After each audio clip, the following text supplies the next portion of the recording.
జియా,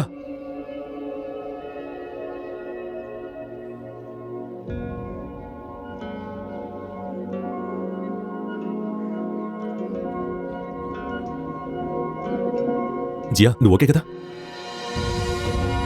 ఈ మనిషి ఇంతసేపు ఇక్కడ నిలబడి అర్థం లేని కథలు చెప్తున్నాడు. మీరందరూ మాత్రం నోరు మూసుకొని వింటున్నారు. వీడంటే భయమా? జియా, నువ్వు లోపలికి వెళ్ళు. వీడి సంగతి మేము చూసుకుంటాం. ఇషాన్ని ఇంటి నుంచి బయటికి పంపిస్తే నేను కూడా తనతోనే వెళ్తాను. ఇప్పుడే వీడికి బుద్ధి చెప్తాను, లేదంటే నా ఏరియాలోకి వచ్చి నా పిల్లనే తీసుకెళ్తాడా? ఏరియా కుక్కలకుంటుందే, ఇది జియా ఇల్లు. మరి నువ్వెందుకు ఇక్కడ వీధి కుక్కలా మురుగుతున్నావు?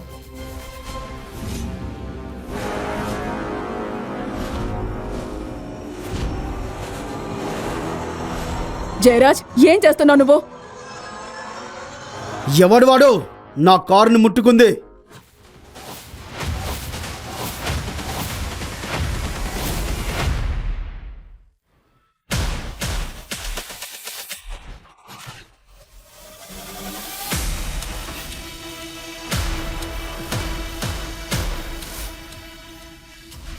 ఈ వరుణ్ అహూజా కారుని తాకినోడెవడు?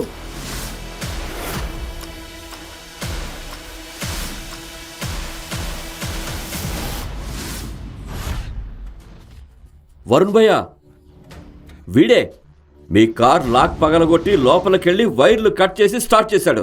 మేమంతా అక్కడ ఉన్నాం కాబట్టి సరిపోయింది.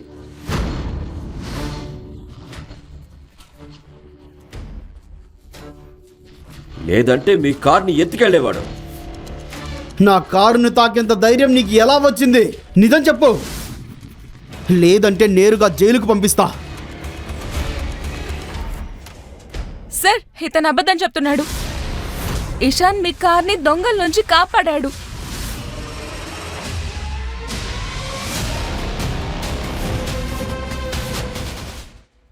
మేమంతా అక్కడే ఉన్నాం. అమ్మా, కనీసం నువ్వైనా చెప్పు. ఆ గూండాలను వరుణ్ భయ్య కార్కి ఏమీ చెయ్యొద్దని నువ్వే అడిగావు కదా, లేకపోతే నిన్నే తప్పు పడతారు. ఏదైనా చెప్పమ్మా. అవును. జియా, నువ్వేం మాట్లాడుతున్నావు? వరుణ్ భయ్య ఇందులో ఒక్క మాట కూడా నిజం లేదు. నిజమే అయితే ఇక్కడ ఉన్న వాళ్ళంతా ఎందుకు మౌనంగా ఉంటారు? అది ఆలోచించండి. అరే, నా కారుని దొంగిలించబోయావారా? మీ పాత చౌకబారు కారుని దొంగిలించేంత ఇంట్రెస్ట్ నాకు లేదు. ఏమన్నావు? నీకంత వెటకారమా? అంత ధైర్యమా? నిజమే చెప్పాను. నేనెందుకు కారు దొంగిలిస్తాను? నాకు సొంతంగా కార్ల ఫ్యాక్టరీ ఉంది. వరుణ్ భయ్య వీడొక్క బిచ్చగాడు, పైగా అబద్ధాల కోరు. మీ కారును దొంగలించబోయి ఇప్పుడు మీ స్టేటస్నే తక్కువ చేస్తున్నాడు. ఏదన్నా చెయ్యండి. ఆయన చెప్పింది నిజమే. నేను ఆయన పర్సనల్ సెక్రటరీని.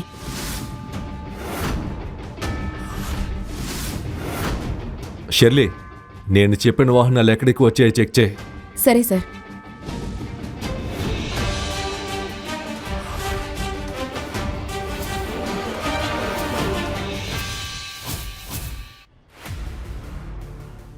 ఓయ్ ఇడియట్, రివర్స్ కౌంటింగ్ వచ్చా? 3, 2, 1.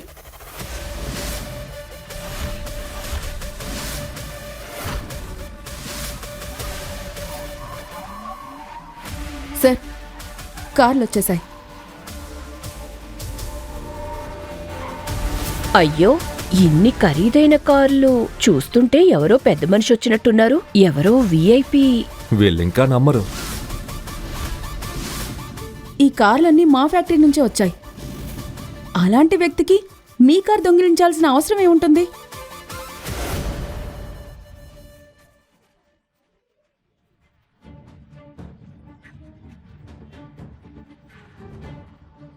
ఇందులో పెద్ద విషయం ఏమీ లేదు బేబీ. ఈ రోజుల్లో కార్లు, పర్సనల్ అసిస్టెంట్లు అద్దెకు ఈజీగా దొరుకుతారు. నేను అదే అంటున్నా.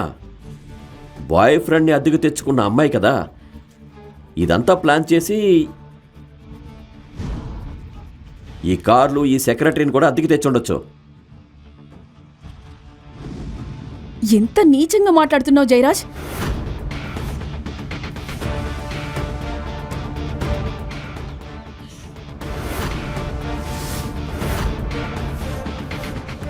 నేను నీచుడినైతే నువ్వు నీచురాలివే. ఈ బిచ్చగాడు కూడా అంతే. మీలాంటి చిన్నవాళ్లకు మా మధ్య మాట్లాడే హక్కు లేదు. చెప్పు, ఎంత కమ్ముడిపోయావు? ఈ బిచ్చగాడు ఎంత ఇచ్చాడు?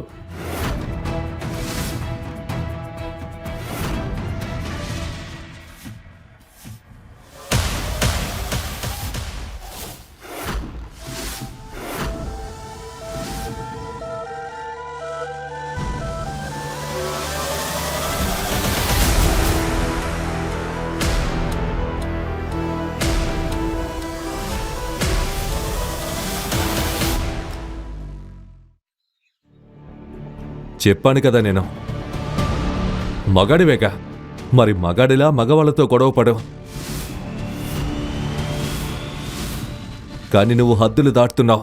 ఒక్క ఫోన్ కాల్ చేస్తే జీవితాంతం జైల్లో కుళ్ళిపోతావు. డ్రామా చాలింకా. నిజంగా నీ కార్లే అయితే రిజిస్ట్రేషన్ పేపర్లు చూపించు. అవును, చూపించు. బిచ్చగాడి పేరు మీద కార్లు ఎలా ఉంటాయో మేము చూస్తాం. ఇవిగో రిజిస్ట్రేషన్ పేపర్స్.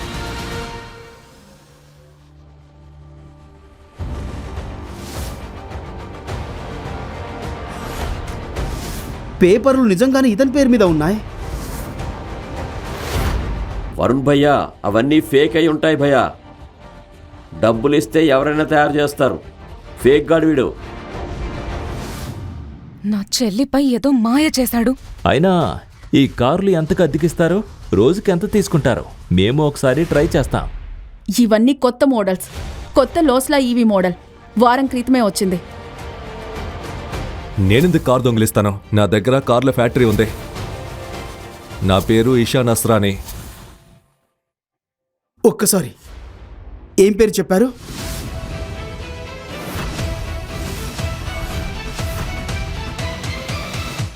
నాలుగోసారి చెబుతున్నాను, నా పేరు Isha Nasrani. Asrani industries and corporation founder and CEO. ఈ మోసగాడి గురించి నేనే చెబుతాను. ప్రభుత్వ స్కూల్లో ఎవరైనా చదవచ్చు. వీడు నాతో కలిసి ప్రభుత్వ పాఠశాలలో చదివాడు. వీడి తండ్రి వీధిలో మా నాన్న చెప్పులు పాలిష్ చేసేవాడు.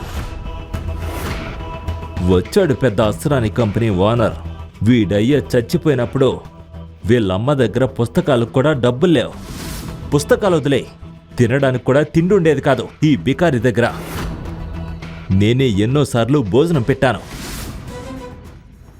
పేదరికం వల్ల వీడి అమ్మ కూడా వీడిని వదిలేసింది. అలాంటి వాడు ఇప్పుడు అస్రానీ ఇండస్ట్రీస్ సీఈఓ అంటున్నాడు. మీరే చెప్పండి, నమ్మగలరా?